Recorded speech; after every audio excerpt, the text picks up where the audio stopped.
Eh bien, je m'appelle Vivien Roubaud. J'ai vu une fois une bâche de chantier s'envoler d'un immeuble.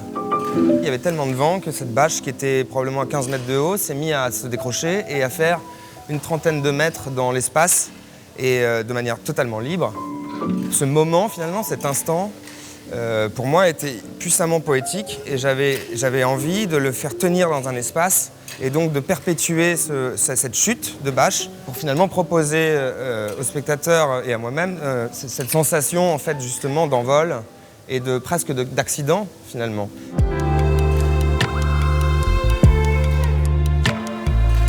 Le fait que cette sculpture soit mobile pousse aussi le spectateur de temps en temps à devoir s'écarter de la pièce.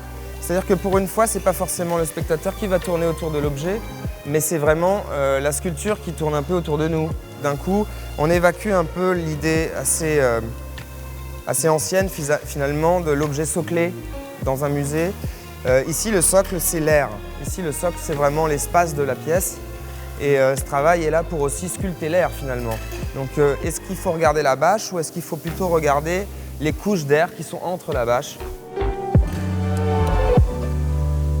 Puisqu'on a le droit d'être dessous, d'être un peu autour, on peut très bien en tout cas se laisser envelopper par le système. Alors évidemment, quand on parle de 7 microns d'épaisseur, on ne peut pas la tenir et l'empêcher de monter parce que de toute façon tout s'arracherait. Il y a quand même une possibilité d'être même frôlé par la sculpture.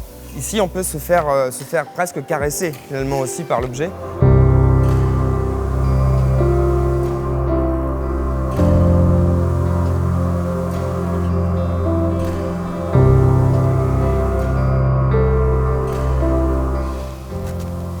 Alors, tu vois, moi je suis en pleine période de test, c'est ça aussi, c'est-à-dire que les centres d'art, ce qui est très intéressant, c'est qu'ils ont des formats complètement hors normes par rapport à des ateliers. Évidemment, moi j'ai pas cette place, j'ai pas la chance d'avoir un atelier aussi volumineux. Et là, j'allais justement corriger un enroulement qui s'était fait. Je suis encore en expérimentation sans arrêt, même dans le musée finalement. Je ne gère pas l'envol, je réunis des conditions un peu, c'est-à-dire que je viens créer ces moteurs. Mais une fois le système lancé, il travaille tout seul. On a demandé à des capteurs de lire des distances et de travailler en tirant des chiffres aléatoires.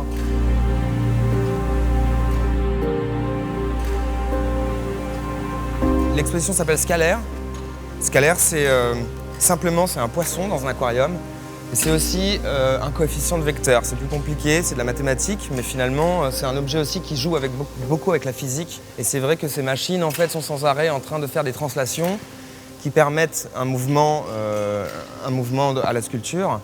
Et voilà, donc ça collait assez bien à ça.